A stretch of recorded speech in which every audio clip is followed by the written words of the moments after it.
बिस्मिल्लाहिर्रहमानिर्रहीम। अस्सलाम वालेकुम स्टूडेंट्स, क्या हाल है जी? कैसे हैं आप सब? उम्मीद करता हूँ आप सब खैरियत से होंगे।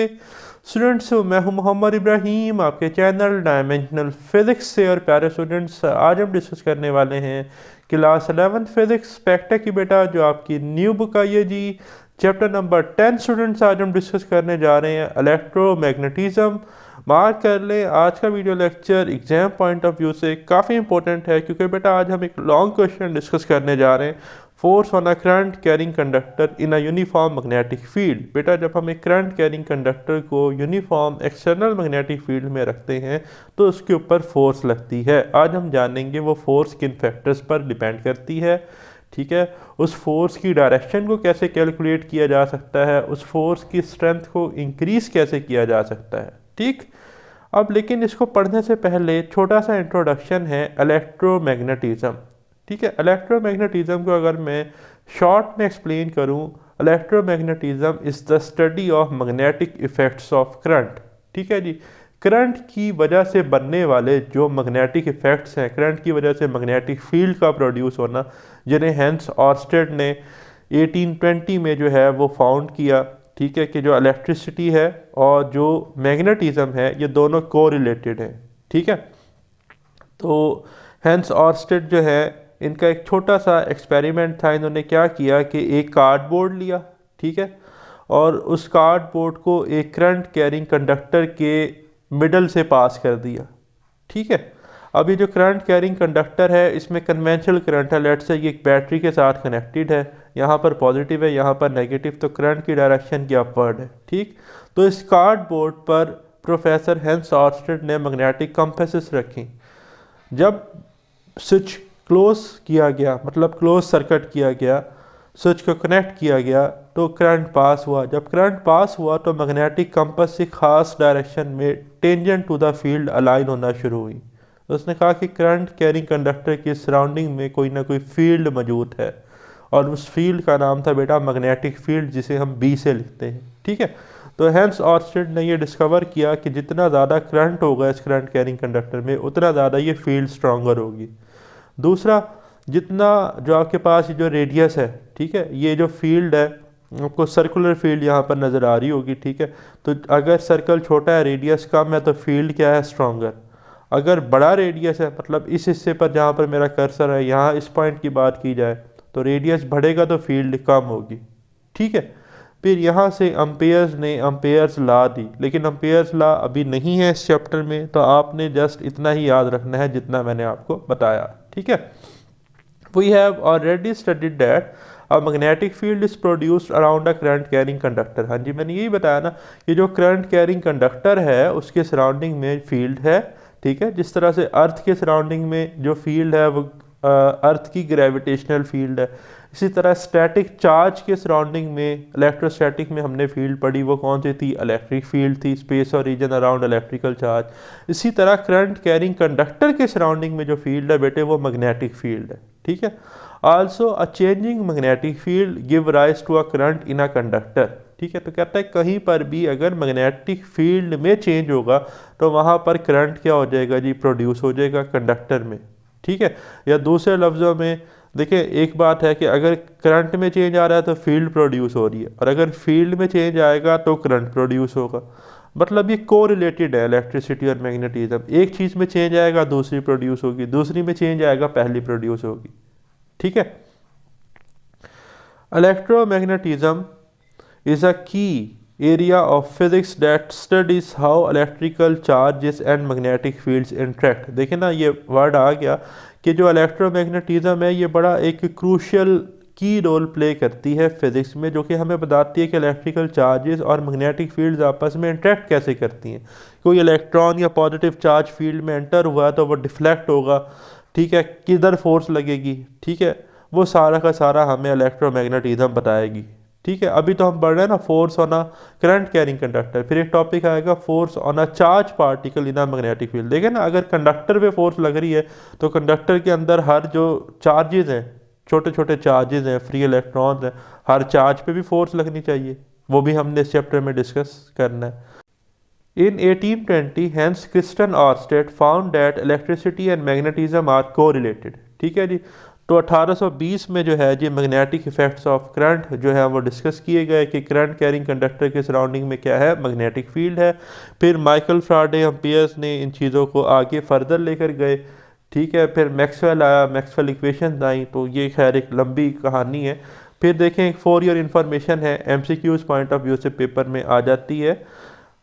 Magnetism started with lodestone, a natural mineral discovered in the ancient Turkey, ठीक है जी। इस्तांबुल तुर्की जो है, मैग्नीशिया जिसे पहले कहा जाता था, वहाँ से मिलने वाला एक पत्थर जिसको लॉर्ड स्टोन, वेल स्टोन कहते थे, जिसमें एक हिस्सा जो है वो नॉर्थ सीकिंग पोल था, एक हिस्सा साउथ सीकिंग पोल था, ठीक है, जिसे आप परमानेंट बार मैग्नेट भी कहते थे, मैग्नेटाइट भी कहते थे, Fe3O4।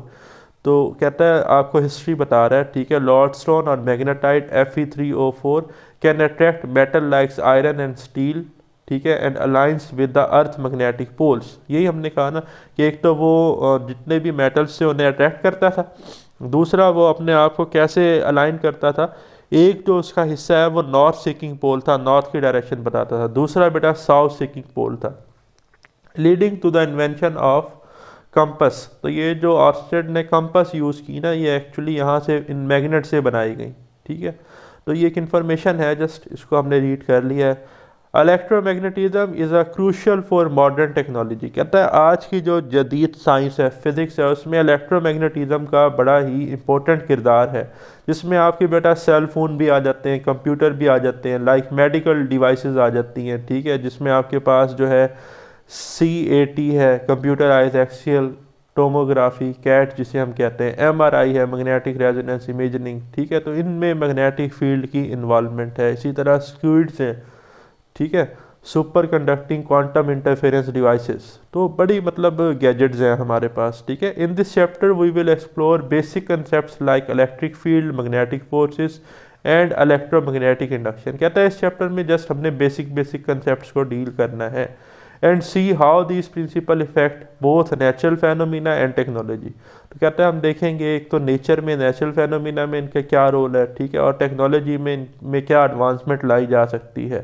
Understanding these concepts help us to appreciate how electromagnetism influences our world and drives innovation। तो कहता है इन चीज़ों को समझने से हमें ये पता चलेगा कि इलेक्ट्रोमैग्नेटिज्म जो है वो हमारी दुनिया में नई नई करामत, जितने भी आप यूँ समझे कि आलात हैं, डिवाइसेस हैं, उन्हें हम बेहतर से बेहतर बना सकते हैं, ठीक। तो आज का जो हमारा मेन टॉपिक है वो है जी topic 10.1, force on a current carrying conductor in a uniform magnetic field. अब थीम क्या है इस टॉपिक की? इस टॉपिक की थीम सिंपल है। देखिए अभी हमने पढ़ा, ऑर्स्टेड ने हमें बताया कि current carrying conductor produce magnetic field. हर करंट कैरिंग कंडक्टर की अपनी मैग्नेटिक फील्ड होती है, ठीक है। अब यहाँ पर टॉपिक में अगर आप देखें तो लिखा है force on a current carrying conductor in a uniform magnetic field. अब एक करंट कैरिंग कंडक्टर की फील्ड है, दूसरी बेटा यूनिफॉर्म मैग्नेटिक फील्ड है, वो हॉर्सशू मैग्नेट की, सी शेप मैग्नेट की हो सकती है, ठीक है, सी या यू शेप मैग्नेट उसे हम कहते हैं, ठीक। अगर हम उसमें कोई करंट कैरिंग कंडक्टर प्लेस कर दें तो अब एक फील्ड किसकी है, करंट कैरिंग कंडक्टर की, और एक है एक्सटर्नल फील्ड। दोनों फील्ड की इंट्रैक्शन की वजह से जो है करंट कैरिंग कंडक्टर पर फोर्स लगती है, उसे हम कहते हैं force on a current carrying conductor, जो कि करंट पे बेस करती है, लेंथ ऑफ कंडक्टर पे बेस करती है, मैग्नीट्यूड पे बेस करती है, और साइन थीटा जो है ना उस पर बेस करती है। ये चार फैक्टर्स हैं, कैसे करती है वो हमें इस वीडियो लेक्चर में बताया गया है, ठीक है। It has been observed experimentally that a current carrying conductor placed in a magnetic field experience a force। कहता है एक्सपेरिमेंटली ऑब्जर्व किया गया, जब हम किसी करंट कैरिंग कंडक्टर को एक्सटर्नल मैग्नेटिक फील्ड में रखते हैं तो उस पर फोर्स लगती है। अब यहाँ से आपका लॉन्ग क्वेश्चन शुरू हो रहा है, consider a straight conductor carrying a steady current, ठीक है जी। आपके पास एक क्या है जी, स्ट्रेट करंट कैरिंग कंडक्टर है, ठीक, place perpendicular to a uniform magnetic field, ठीक है, और उसमें स्टीडी करंट है, मतलब कि इक्वल चार्जेस फ्लो कर रहे हैं इक्वल क्रॉस सेक्शन से इक्वल इंटरवल ऑफ टाइम में, ठीक है, और उसको हमने परपेंडिकुलर रखा है यूनिफॉर्म मैग्नेटिक फील्ड के, ठीक है। ये मान लें आप ब्लैक कलर का ना। अब ये बुक है 2D, ठीक है, बुक क्या है ज़रा बात तवज्जो से सुनिएगा, 2D बुक, 3D नहीं है, ठीक है। ये मैग्नेटिक फील्ड जो है ना रेड कलर की, ये अपवर्ड है, कहाँ है, अपवर्ड, ठीक है। और उसके साथ ये जो ब्लैक कलर का कंडक्टर नज़र आ रहा है ये अपवर्ड नहीं है, ये इसके साथ 90 का एंगल बना रहा है। जैसे प्लस साइन होता है ना आपका, फील्ड जो है ये वर्टिकल में है, ठीक है। और जो कंडक्टर है आपका ये आप समझ लें कि ये हॉरिजेंटल है, ठीक है।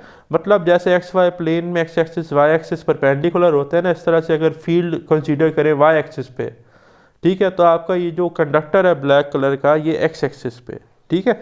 मतलब कंडक्टर जो है ये हॉरिजेंटल पड़ा हुआ है, फील्ड इसमें से वर्टिकली पास कर रही है, एंगल 90, ये ग्रीन कलर का मैंने लिखा है 90 डिग्री एंगल है। अब ये करंट कैरिंग कंडक्टर है जी, ठीक है। अब इस करंट कैरिंग कंडक्टर की अपनी फील्ड है। सवाल ये पैदा होता है कि हम इस करंट कैरिंग कंडक्टर की फील्ड कैसे पता चलाते हैं। तो उसके लिए है राइट हैंड रूल। आप अपने थंब को जो है ना वो पॉइंट आउट करें करंट की डायरेक्शन में, कर्लिंग फिंगर्स जो है ना वो आपको राइट हैंड की फील्ड के बारे में बताएंगे। तो अगर आप अपना राइट हैंड का थंब जो है ना वो रखेंगे करंट की डायरेक्शन में, तो कर्लिंग फिंगर्स जो है वो आपकी बेटा क्लॉक वाइज मैग्नेटिक फील्ड बताएंगी इस करंट कैरिंग कंडक्टर की। तो करंट कैरिंग कंडक्टर की वजह से जो मैग्नेटिक फील्ड है ना वो ब्लू कलर की है। यहाँ से देखें ये क्लॉक वाइज डायरेक्शन बन रही है, ठीक है। और जो एक्सटर्नल फील्ड है जो करंट कैरिंग कंडक्टर के परपेंडिकुलर है वो रेड कलर की है, ठीक है। तो B1 क्या है यहाँ पर एक्सटर्नल फील्ड, और B2 क्या है जी field due to a current carrying conductor, ठीक है। अब एक चीज़ जो यहाँ पर गौर करने वाली है, जो एक्सटर्नल फील्ड है ये नॉर्थ से साउथ है, अपवर्ड है, ठीक है।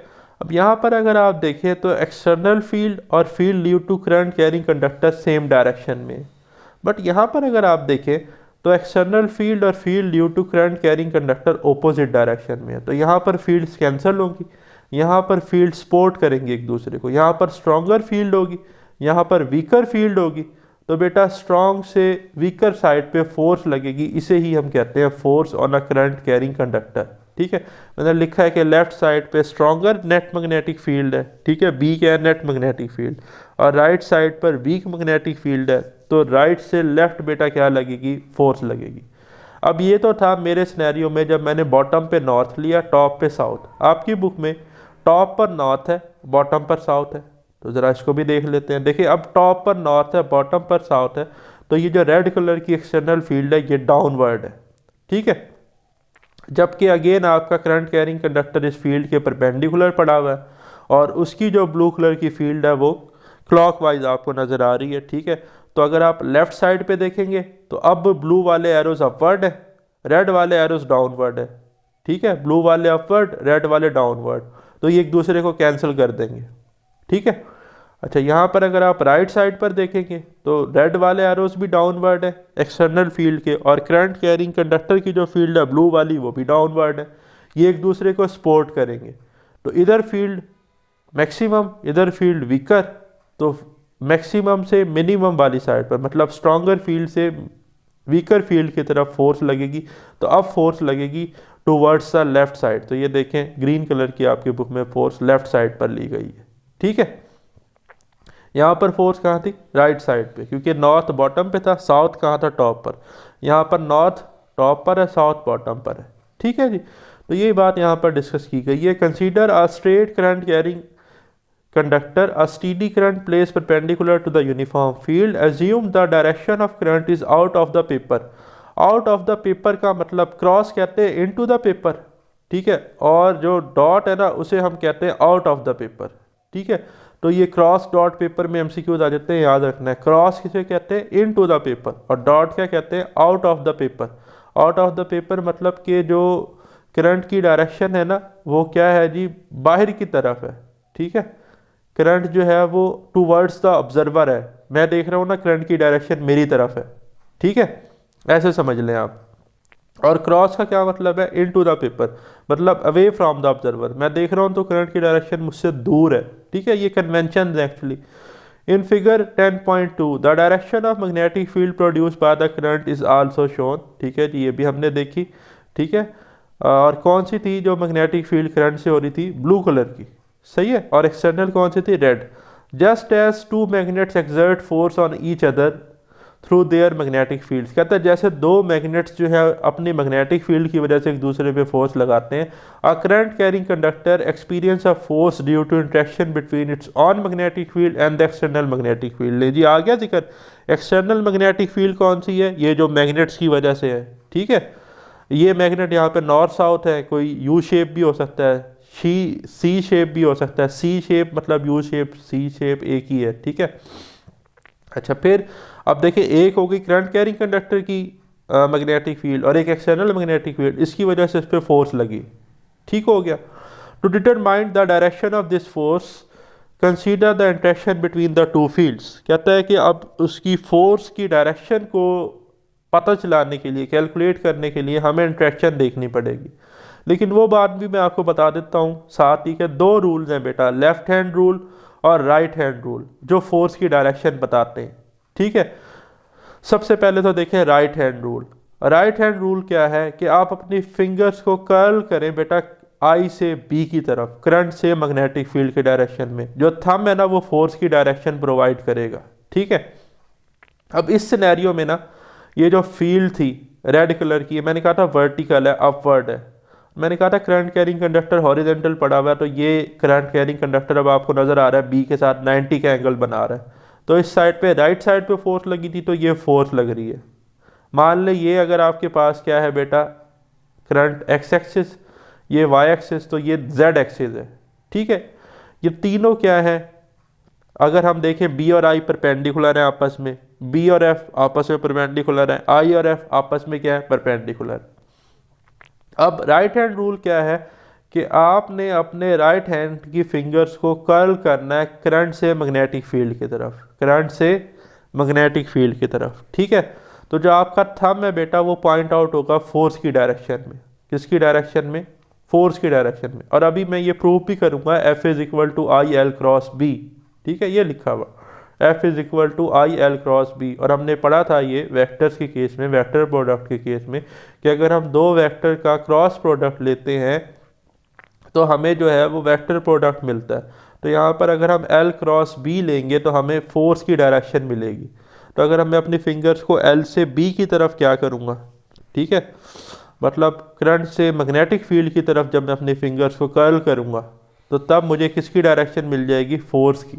ठीक है, क्योंकि जो चार्ज की डायरेक्शन है, मतलब जो चार्ज मूव कर रहे हैं, और जो करंट है मतलब लेंथ ऑफ कंडक्टर, अगर मैं बढ़ाना चाहूँ, जैसे इधर देखें ये जो करंट कैरिंग कंडक्टर है इसकी लेंथ इंक्रीज करूँ तो लेंथ और करंट सिमिलर डायरेक्शन में, तो इसलिए हम आई लेते हैं इधर करंट।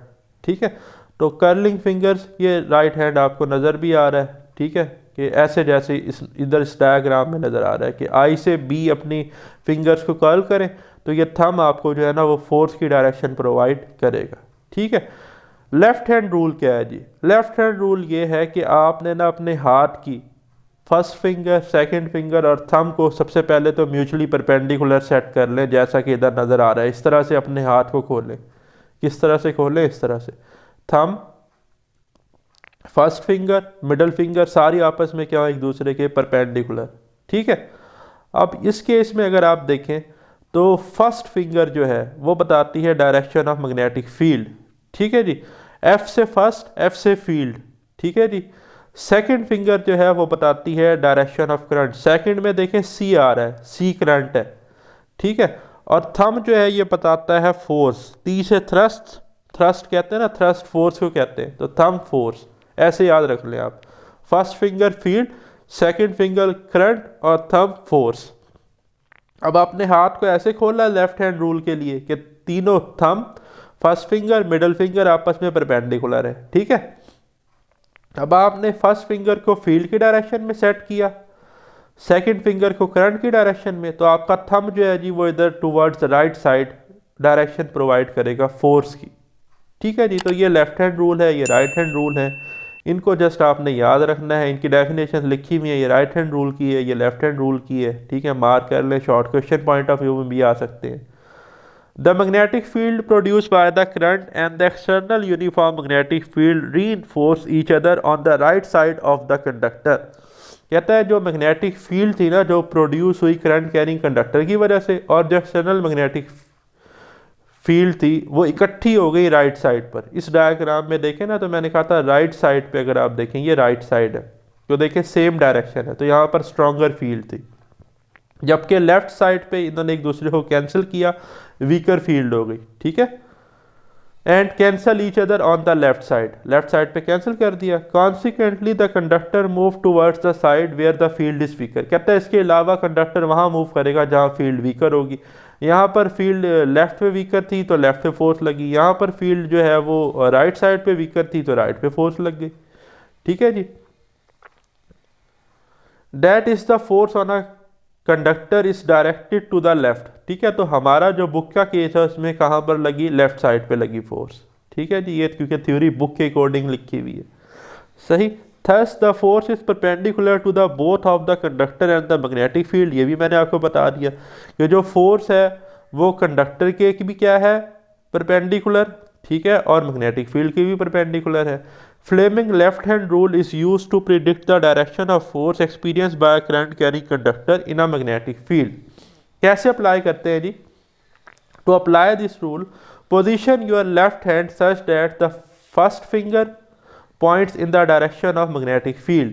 कहता है कि अपने हाथ को, लेफ्ट हैंड को इस तरह से पोजीशन करें कि आपकी जो फर्स्ट फिंगर है वो मैग्नेटिक फील्ड की डायरेक्शन में हो।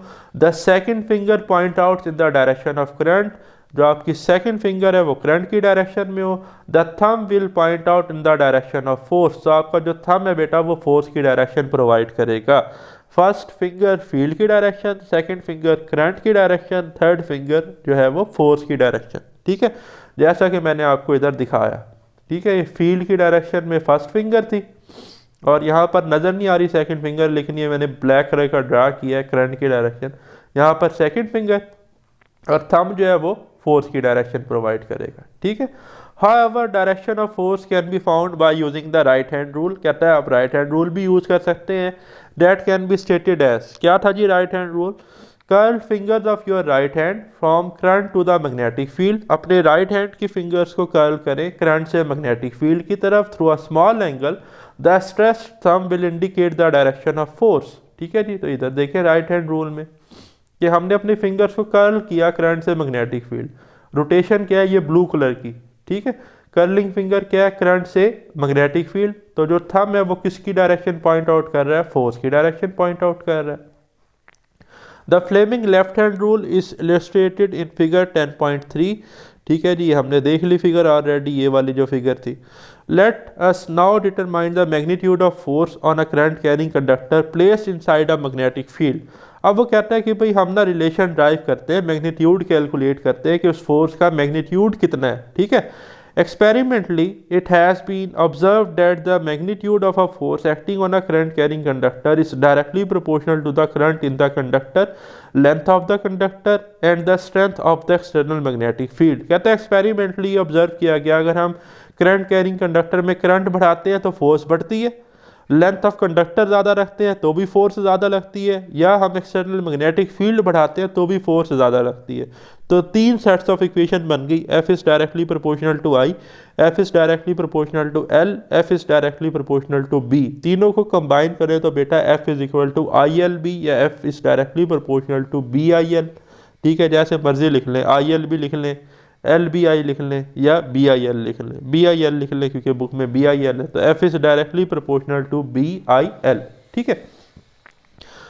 अच्छा, अब यहाँ पर देखें तो डू यू नो, क्या आप जानते हैं? अब ये बेटा एक साइड इन्फॉर्मेशन है, ये भी साथ साथ कवर कर लेते हैं कि जो बार मैग्नेट से मैग्नेटिक फील्ड की डायरेक्शन है इनसाइड और आउटसाइड, ये पेपर में एमसीक्यूज आती है। अब आप इस डायग्राम में देखें कि आउटसाइड जो डायरेक्शन है मैग्नेटिक फील्ड की वो नॉर्थ से साउथ है, ठीक है। नॉर्थ से ओरिजिनेट हो रही है बेटा और साउथ पर क्या हो रही है, ख़त्म हो रही है, ठीक है, मैग्नेटिक फील्ड लाइंस। और इनसाइड जो डायरेक्शन है वो साउथ से नॉर्थ है, ठीक है। इनसाइड साउथ से नॉर्थ और आउटसाइड नॉर्थ से साउथ, ये याद रखना है। दोबारा आते हैं, हम थे जी लॉन्ग क्वेश्चन में F is directly proportional to B I L. अब देखिए जब हम प्रोपोर्शनैलिटी कांस्टेंट को ख़त्म करेंगे तो बेटा कोई कांस्टेंट आएगा, तो यहाँ पर कांस्टेंट आता है स्मॉल के, एफ इज इक्वल टू के B I L.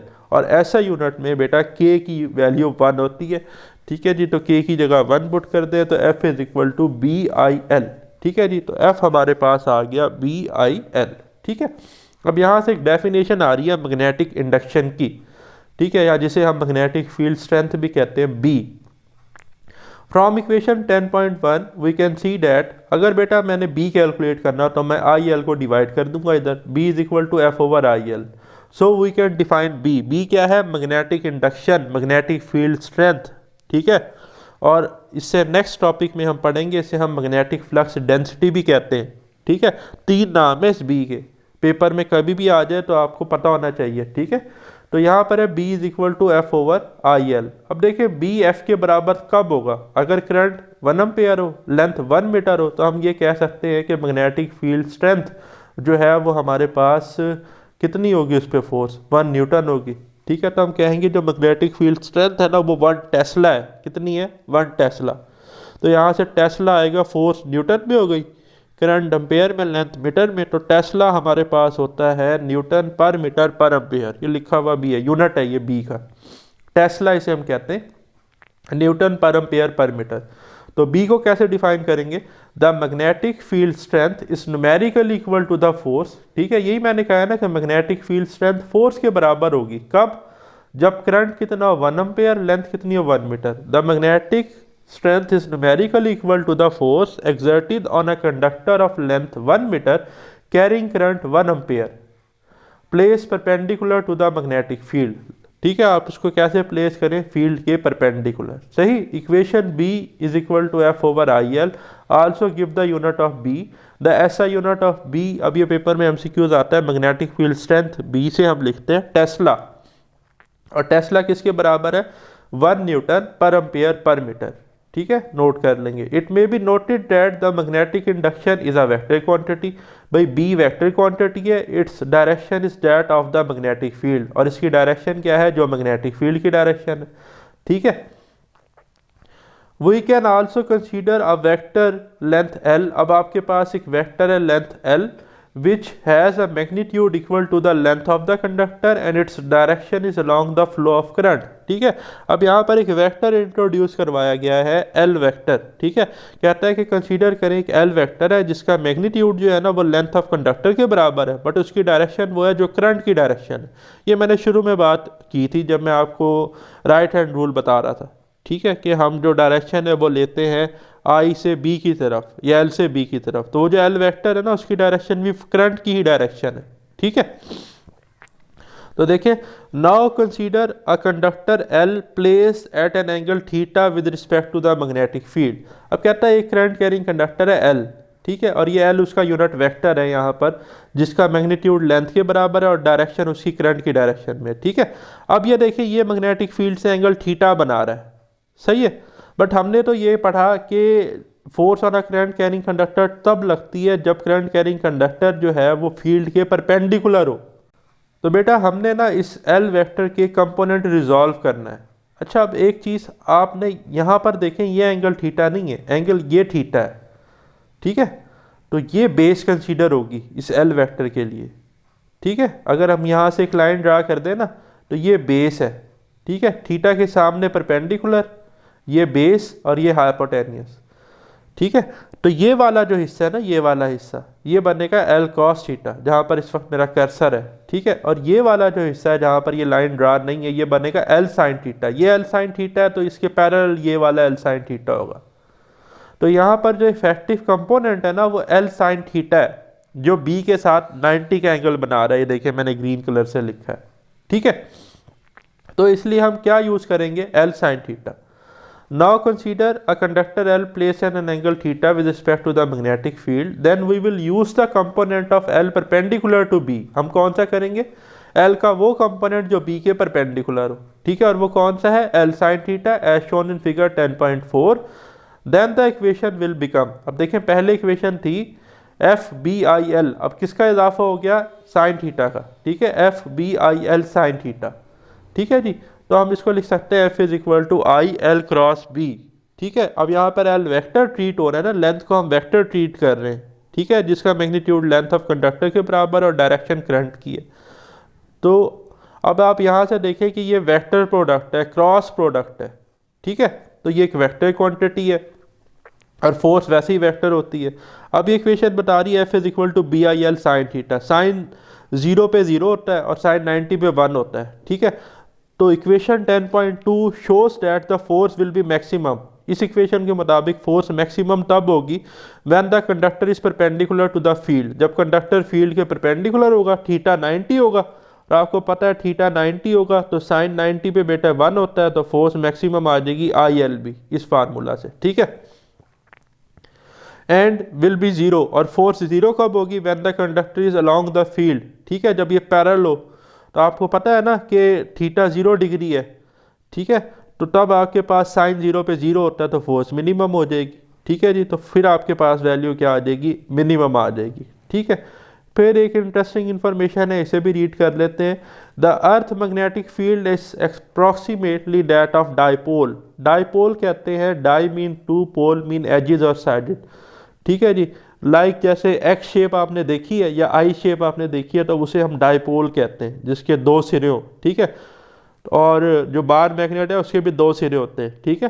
The earth magnetic field is approximately that of a dipole like that of a fictitious bar magnet. कहता है ये ना एक फिक्टिशियस बार मैग्नेट की तरह है, where the south magnetic pole is towards the geographic north pole. कहता है जो इसका साउथ पोल है ना वो जियोग्राफिक नॉर्थ पोल की तरफ है, ठीक है। And the north magnetic pole, और कहता है जो इसका नॉर्थ मैग्नेटिक पोल है is towards the geographic south pole, ठीक है।